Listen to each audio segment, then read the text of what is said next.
วัสดีครับอยู่กับช anel YouTube พี่กวินพากินพาเที่ยวครับผมห่างหายกันไปนานครับผมพี่กวินกลับมาแล้วครับผมเมนูยามเย็นวันนี้ครับผมหลังจากติดภารกิจเรื่องของงานประจำเรื่องของญาตินะครับผมญาติมาเที่ยวหาพี่กวินที่ระยองก็ต้องรับแขกก็ไม่มีเวลาถ่ายทำคลิปเลยครับผมวันนี้ว่างไปเดินตลาดที่ตลาดร้านปูนมัตตพุทธครับผมไปได้วัตถุดิบมาครับผมเย็นนี้ก็จะมาถ่ายทำคลิปให้เพื่อนได้รับชมครับผมดูวัตถุดิบกันเลยครับผมบายพี่เควินพากินพาเที่ยวครับผมกลับมาแล้วครับผมพี่เควินรับชมครับผมนี่ครับผมวัตถุดิบของเราเย็นนี้ครับผมเป็นไก่บ้านครับผมนี่ครับซื้อมาจากตลาดครับผมนี่ครับไว้เรียบร้อยครับนี่ครับเย็นนี้พี่เควินจะทำเมนูแกงแคไก่สูตรเหนือครับผมสูตรพี่เควินครับผมนี่ครับผมได้ไก่บ้านมาครับผมนี่ครับเปิดแฟนนะครับผมสีสันอาจจะดูไม่เหมือนจริงหน่อยครับผมนี่ครับวัตถุดิบอื่นก็จะมีนี่ครับผมพาไปดูครับผมนี่ครับนี่มะเขือพ่วงมีลูกโดดด้วยครับผมนี่ครับเป็นพริกขี้หนูสวนครับผมอันนี้เป็นชุดของมะเขือครับผมมีมะเขือเปราะมะเขือคืนมะเขือม่วงโอ้โหหลากหลายครับผมนี่ครับผมเป็นแบบมะเขือแบบมะเขือเปราะที่เป็นลูกยาวแล้วก็เป็นลูกกลมลูกเล็กลูกใหญ่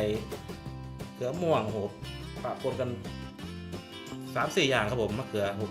3-4 ชนิดครับผมนี่ครับแล้วก็มีถั่วฝักยาวครับผมนี่ครับ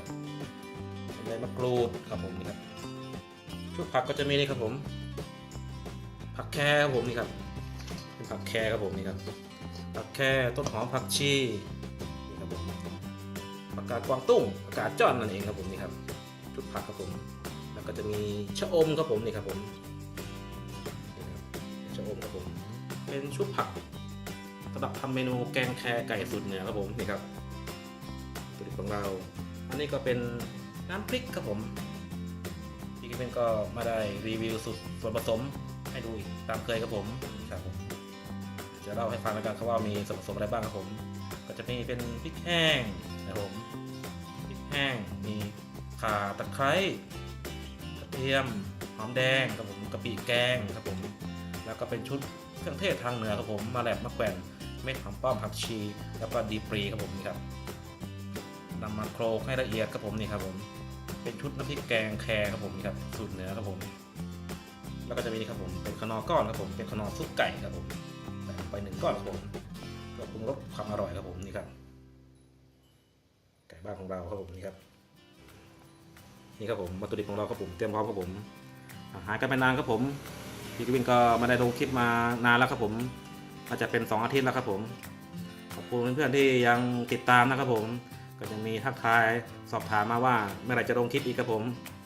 เดี๋ยวถ้ามีเวลาว่างอย่างต่อเนื่องก็จะทำคลิปอย่างต่อเนื่องเช่นกันครับผมนี่ครับเมนูเย็นนี้ครับผมเมนูแกงแครไก่บ้านสูตรเหนือครับผมสูตรพี่เควินครับผมนี่ครับวัตถุดิบของเราเดี๋ยวติดตามชมครับผมเมนูแกงแครไก่ครับผมบายพี่เควินพากินพาเที่ยวครับผมติดตามชมครับผมครับนี่ครับผมขั้นตอนแรกก็นำไก่ของเราออกมาคั่วกับน้ำพริกของเราครับผมนี่ครับคั่วกับน้ำพริกที่เราโขลกไว้ครับผมคั่วให้หอมนะครับ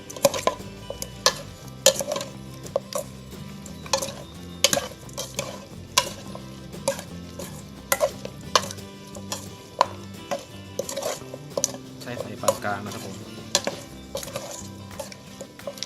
ไก่เราจะด้านนอกจะไหม้ไปซะก่อนครับใช้ไฟปานกลางครับผมคั่วไปเรื่อยๆครับผมผัดไปคั่วไปพริกของเราเนี่ยมีความหอมเข้าไปในเนื้อไก่ครับผม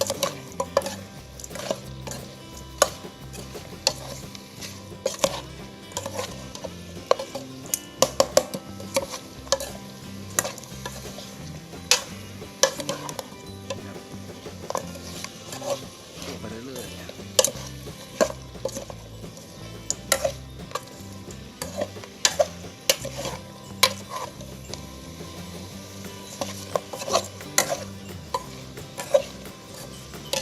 ถ้าเริ่มมีกลิ่นหอมแล้วเราก็จะเติมน้ำลงไปครับผม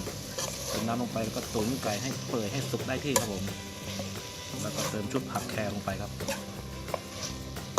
เพื่อเป็นขั้นตอนแกงแค่ไก่บ้านสูตรเหนือครับผมขั้นตอนไม่ซับซ้อนครับผมขั้นตอนง่ายๆครับผมจะมีความละเอียดอ่อนตรงน้ำพริกของมันนี่แหละครับผม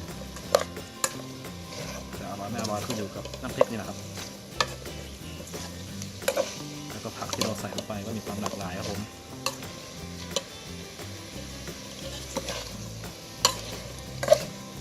นี่ครับเริ่มหอมได้ที่เดี๋ยวเติมน้ำลงไปครับ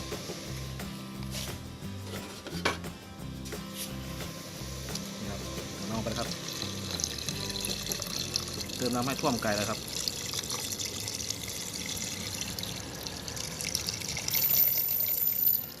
ตำโคอยู่หน้าบ้านนะครับผมอาจจะมีเสียงรถเข้ามาแทรกในคลิปบ้างครับผม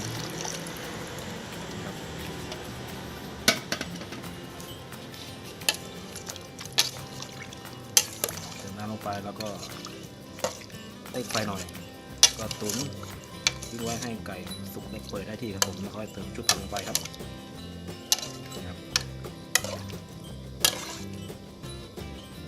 เดี๋ยวเราติดตามชมครับผมเมนูแกงแค่ไก่สูตรเหนือสูตรพี่เควินครับผมเราติดตามชมครับผมนี่ครับผมตอนนี้15 นาทีผ่านไปครับผมเปิดดูครับให้ดูหน้าตาครับผมนี่ครับ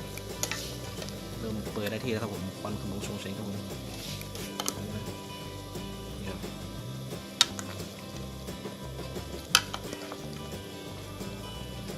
เริ่มสุกเริ่มเปิดได้ที่ครับผม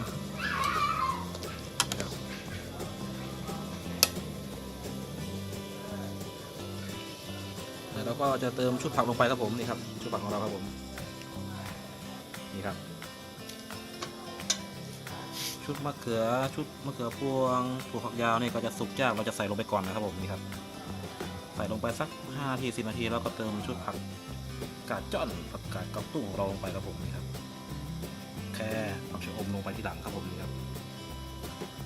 ชุดผักพวกนี้จะสุกง่ายถ้าใส่พร้อมกันก็จะทำให้มันเปื่อยมันเละไปครับผมนี่ครับ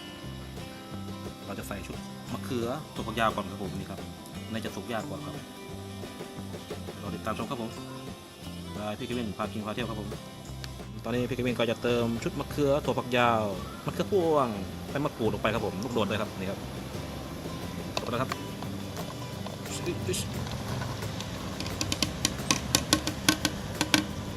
ลงไปเลยเอาข้าวยำเย็นครับผมมีเสียงรถผ่านหน้าบ้านอยู่ครับผมใส่เข้ามาในคลิปก็ขออภัยด้วยครับผมนี่ครับชุดมะเขือพวงมะเขือเปาะมะเขือขื่นครับผมใบมะกรูดเพิ่มความหอมครับผมนี่ครับเติมลงไปแล้วครับผมเติมแล้วก็ทิ้งไว้10 นาที10 นาทีแล้วก็เติมผักอีกชุดนึงลงไปครับผมครับให้ดูหน้าตาครับผมแกงแค่ไก่บ้านครับเราให้มะเขือของเราสุกครับผมเราติดตามชมครับผมเติมชุดมะเขือลงไปแล้วก็10 นาทีผ่านไปครับผมเปิดดูครับมันขมุ้งชกเช้งเหมือนเดิมนี่ครับจะเห็นว่ามะเขือของเราเริ่มสุกได้ที่แล้วครับผมเดี๋ยวเติมชุดผักของเราลงไปครับผมนี่ครับผักของเราครับผมนี่ครับแต่ว่าพี่เควินถ่ายทำคนเดียวอาจจะไม่ถนัดนะครับผมขอเติมลงไปก่อนครับผมให้ดูครับผมเดี๋ยวตามชมครับนี่ครับผมเติมชุดผักลงไปแล้วครับผมนี่ครับกดให้มันยุบตัวลงไปครับผมกลิ่นของชะอมนี่ฟุ้งกระจายไปทั่วเลยครับตามบ้าน7 บ้านครับผัดโกโก้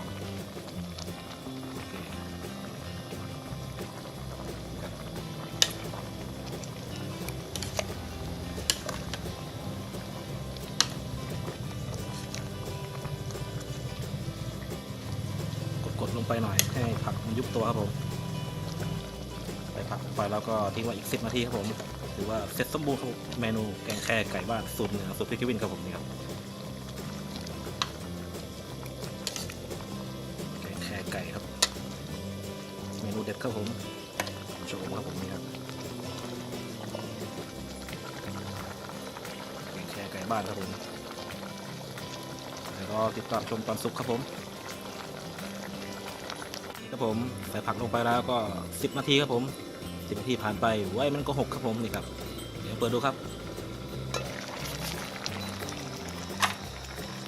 คนขโมงชมเชยครับผมพี่เพชรวินแอบชิมเรียบร้อยครับผมรสชาติกลมกล่อมได้ที่ครับผมนี่ครับผมเสร็จเรียบร้อยครับผมพร้อมปิดไฟครับผมพร้อมเสิร์ฟครับนี่ครับแกงแค่แกงบ้านสุดเหนือครับผมเพื่อนๆว่างๆก็ลองทำตามดูนะครับผมเมนูง่ายๆครับผมเมนูสุดเด็ดข้างเหนือครับผมแกงแคครับผมสำหรับคลิปนี้เอาไว้แค่นี้ครับผม